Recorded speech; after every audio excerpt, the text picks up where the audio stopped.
Patnaik, Chairman of the conference,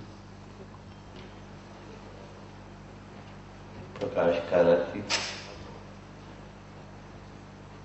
respected Devi Bardhan, Yechuri ji, Dr. Raja, Dr. Ram Gopal Yadav, SP Shukla ji,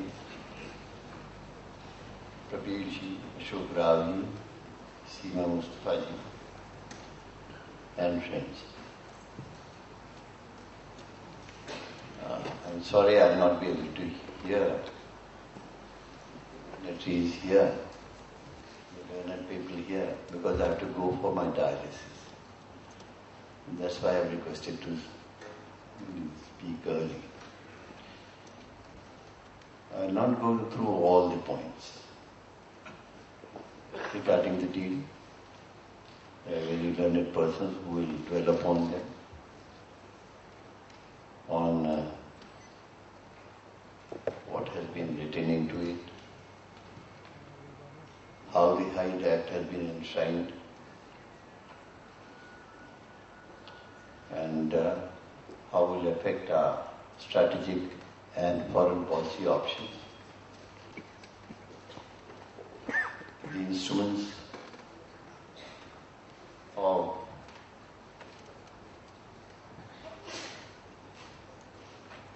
right of return of equipment, the right of termination of the deal, not only equipment, but all the missile material given to us. Then they built in a clause regarding reprocessing, they can suspend it in exceptional circumstances. What those exceptional circumstances are or have not been defined. Whenever there is unease in America's mind, it will become exceptional circumstances. All this lacuna are there. We have not got the core technologies, and neither we recognize that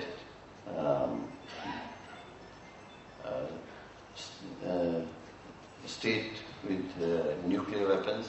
Nuclear weapons state we have not been recognized. All that was promised. Then also what we are getting from these reactors, only 5% of our requirements. Only additionality of 5% or more electricity energy. But more than energy, other issues are there. But even we take them on for face value.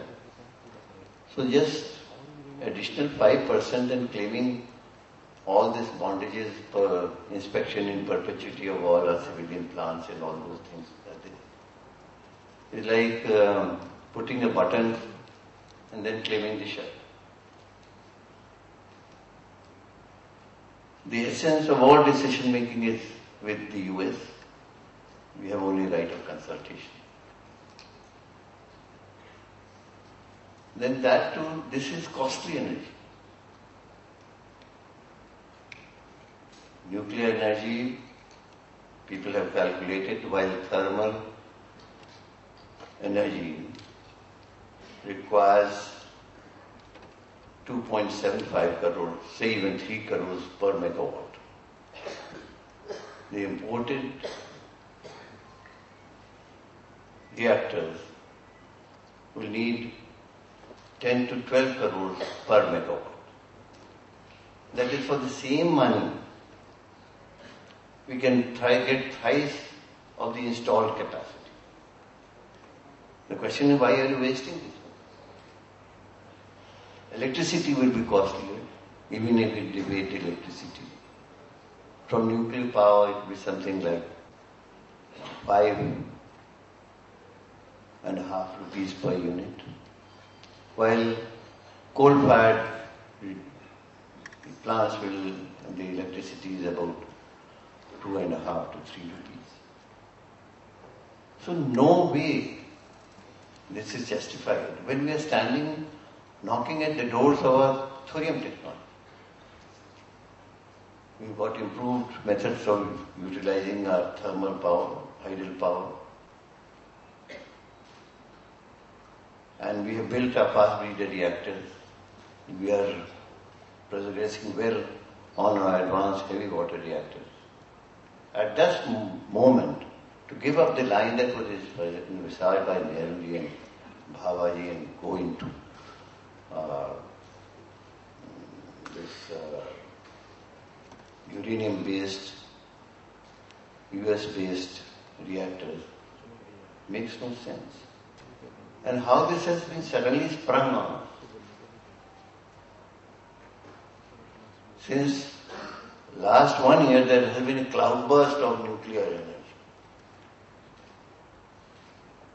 We were never so drenched with this nuclear energy. It gives only 3%. And with all the talk which this government is making, it will not go more than 10%. Out of which, from imported nuclear reactors, it will be only 5%. And also the question arises, how has this suddenly come? With all due respect to Dr. Manmohan Singh ji, I regard him very much. When he was the Vice Chairman of the Planning Commission, heading the Planning Commission, how is it that this was not woven into it? How in none of our visions of Planning Commission imported nuclear plants and imported fuel was in his heart. Where has this dream suddenly come on and pounced upon this country? Then apart from all these issues, the most important issue is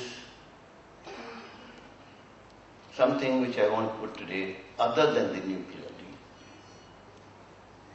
That is of democratic propriety. It may be heaven, this nuclear deal.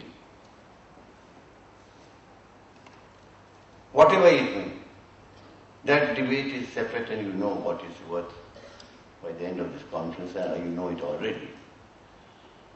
But one thing more I think should come equally emphatically. Apart from the deal, how are we going to run our democracy? What is the democratic propriety? For the first time in the history of India, we have a Prime Minister who insistently is supporting a deal to which the majority of the parliamentarians are opposed.